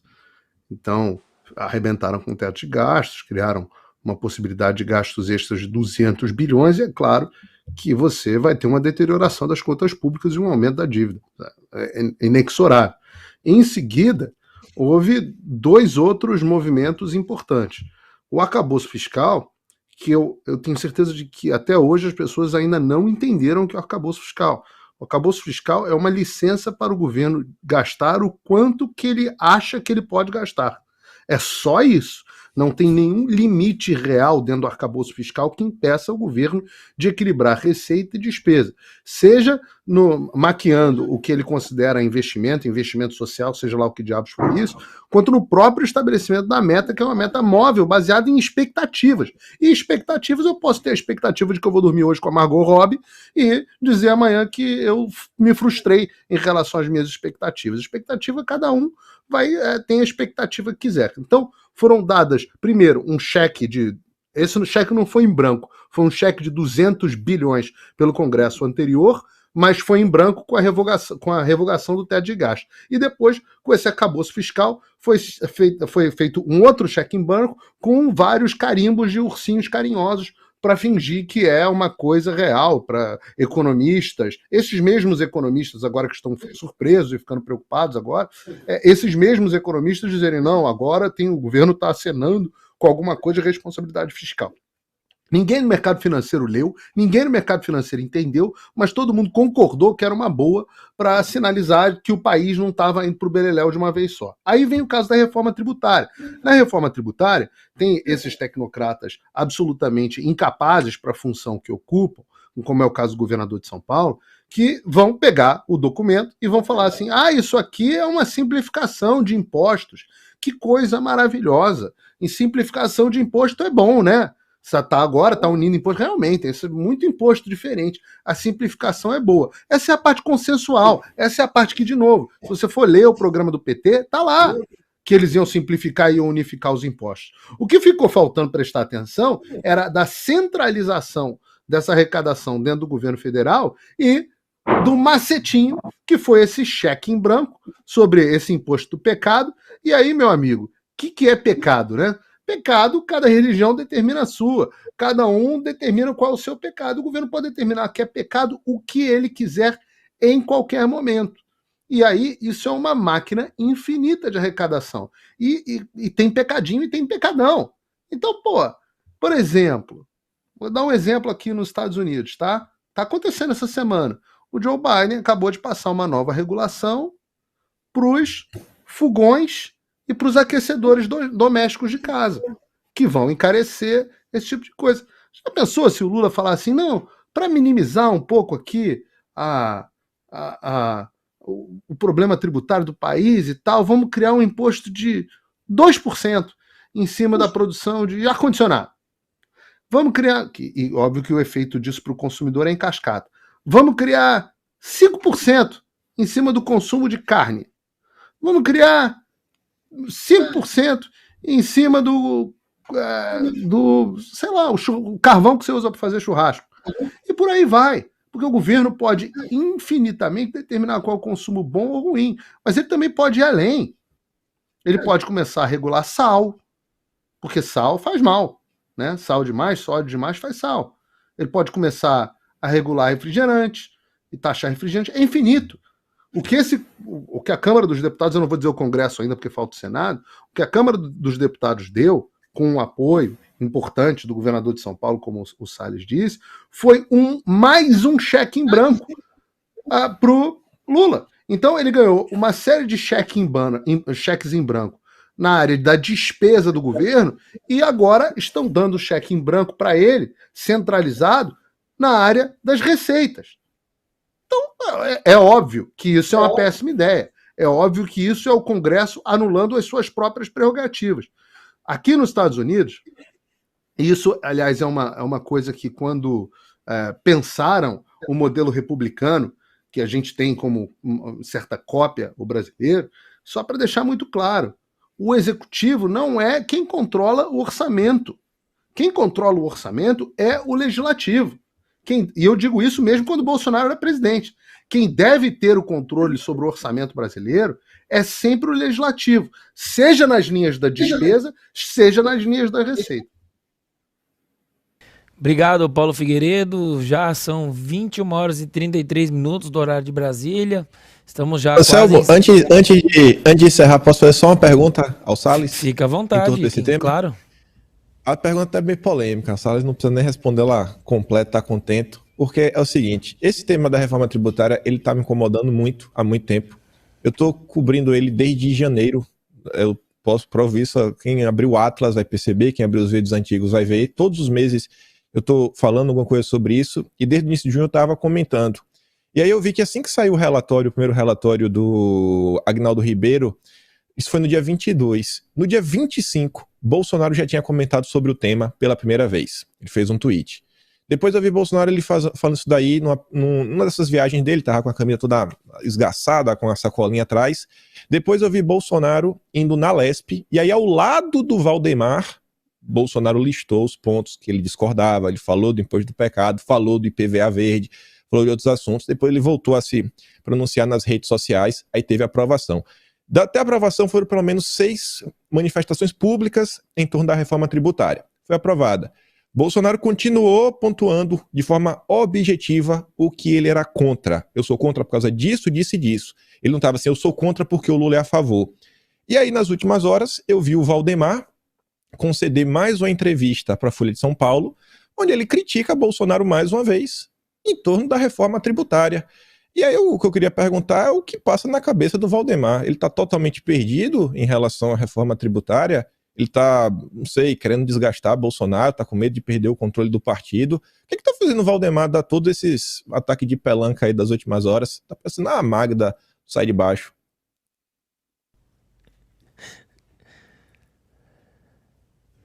Tá sem som para mim.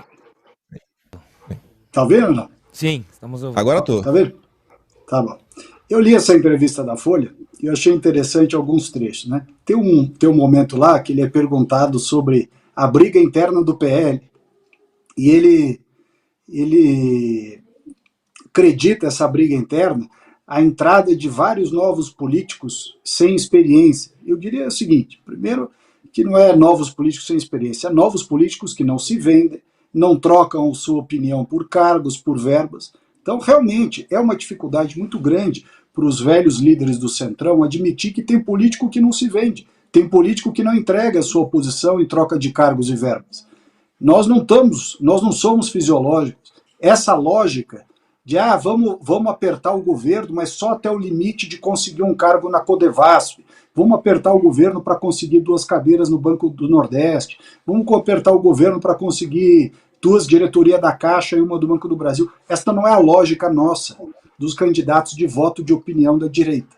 Então, é isso, esta ausência de condições de entender a nossa posição que talvez esteja causando alguma surpresa ao Valdemar.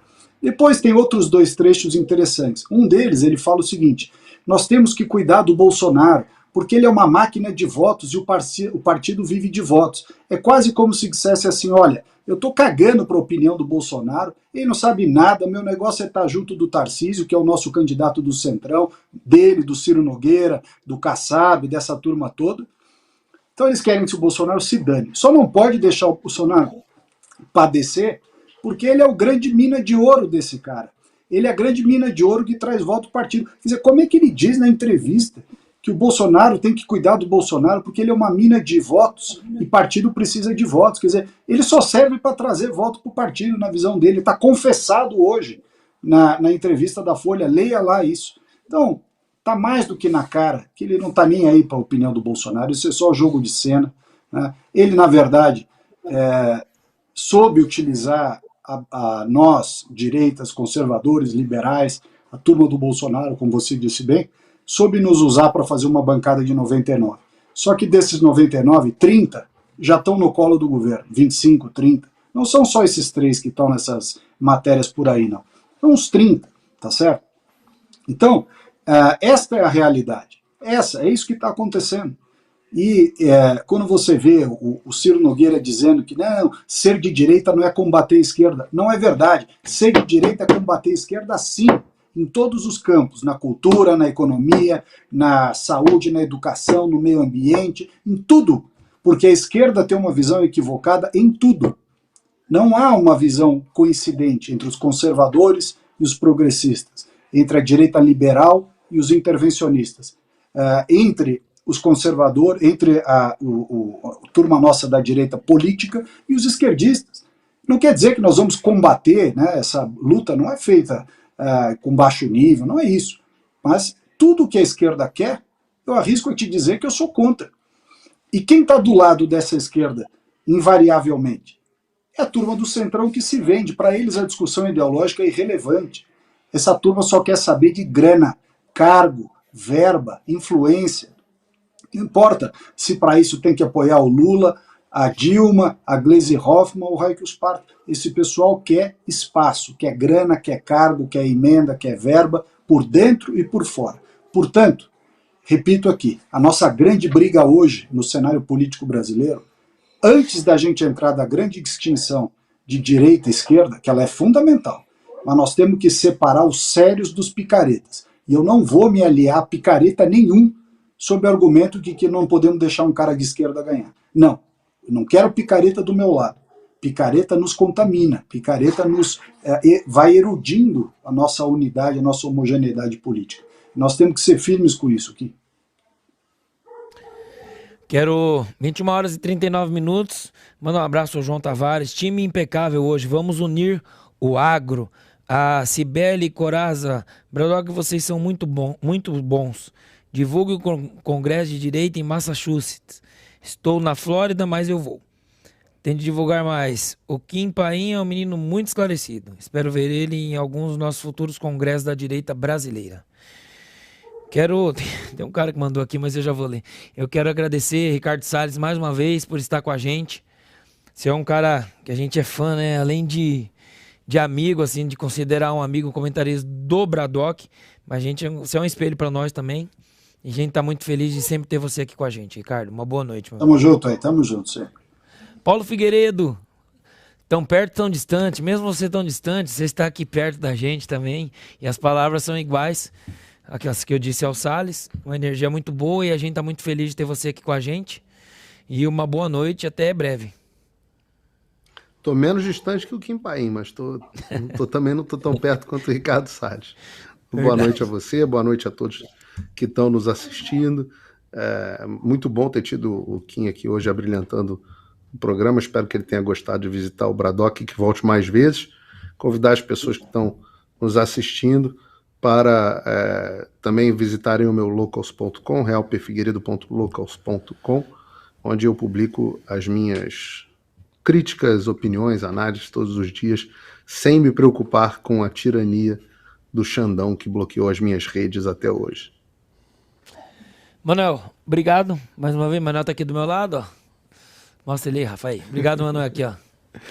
Eu só tenho a agradecer, muito obrigado, Salles. Salles já é um grande amigo, um entusiasta do projeto Braddock Show. Só tenho a agradecer a confiança. Paulo Figueiredo, que tem feito um trabalho em favor do Braddock Show, que ultrapassa qualquer parceria, né? Ele já se tornou um amigo. Ele vestiu a camisa de vez, né? Vestiu. É isso aí. Muito. Até demais, né, Paulo? Não tá demais não. Pode continuar, Paulo. Pode pelo continuar. amor de Deus. Pode passar dos limites, não tem problema. Muito obrigado, Kim Paim, pelo aceite de estar conosco. Espero que você esteja mais vezes aqui no Braddock Show. É um projeto novo, mas um projeto de pessoas sérias, um projeto que tende a crescer, que o objetivo nosso é levar informação e levar o bem, né? Levar a informação correta diante de um mar de tanta mentira, de tanta distorção que a gente vive hoje no Brasil e no mundo, no que se refere às informações. Só tenho a agradecer, muito obrigado de coração. É isso aí, eu quero agradecer agora ao Kim Paim pela primeira vez, que eu sei que será de muitas no Braddock Show.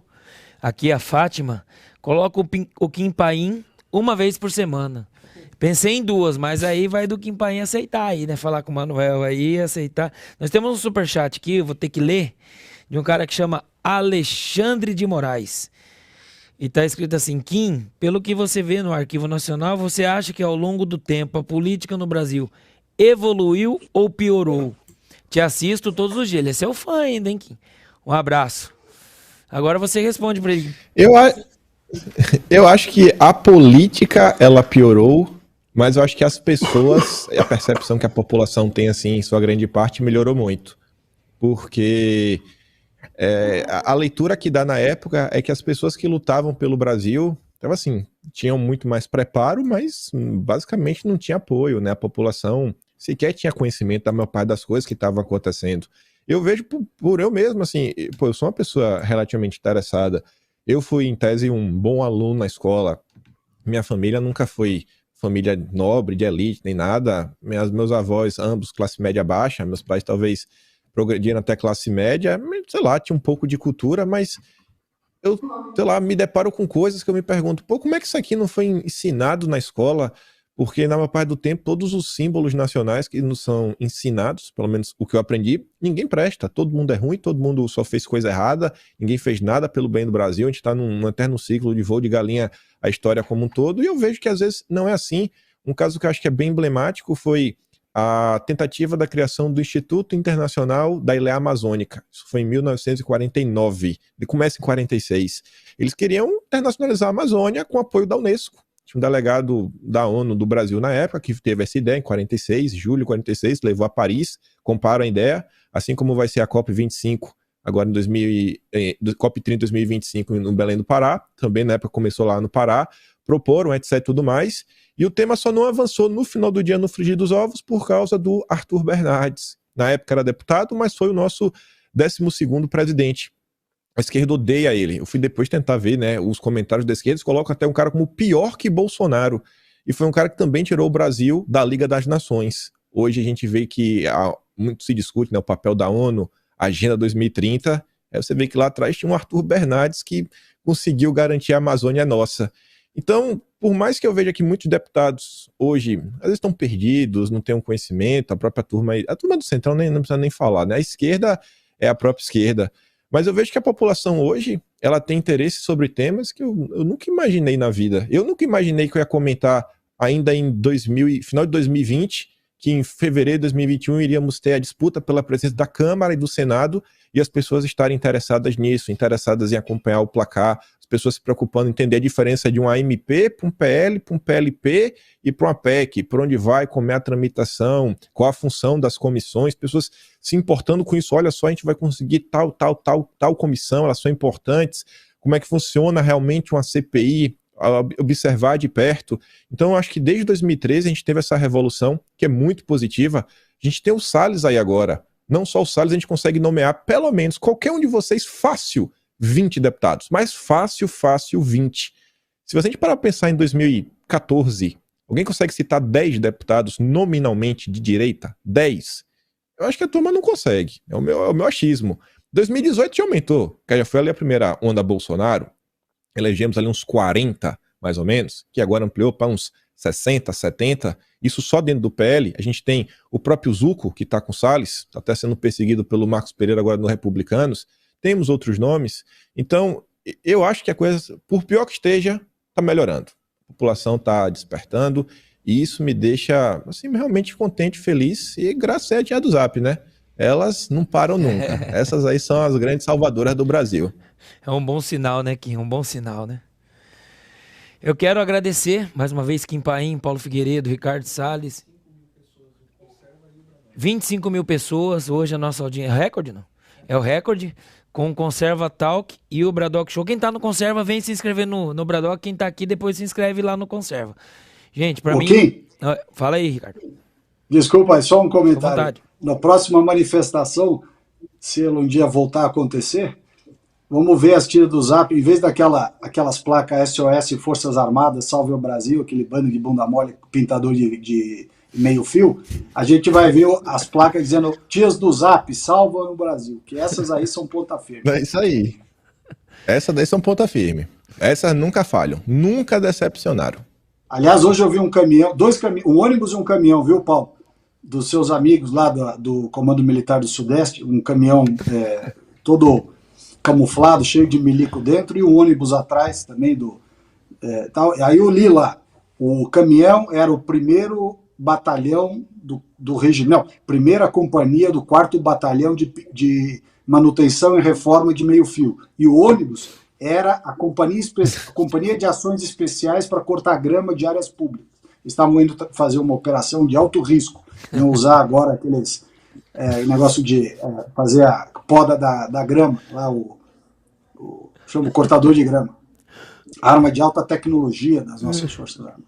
Um abraço. Selva. Valeu, Salles. Tamo junto aí, cara. Deus abençoe demais. Paulo Figueiredo, Kim Paim. Pô, pra mim é uma satisfação imensa estar apresentando esse programa hoje. Não todos são, mas hoje eu tô... Deu uma tremida aqui no início. Manuel segurou minha mão aqui. Mentira, tô brincando. Não esqueçam, pessoal, que está nos assistindo aí, de se inscrever no nosso canal, Bradock Show. Ative o badalo das notificações. Deixe o seu like. Estamos aqui todos os dias. Hoje foi uma segunda-feira muito especial para todos nós. Além do trio Parada Dura, que é o Kim, o Paulo Figueiredo e o Ricardo Salles, também o recorde do Bradock em audiência.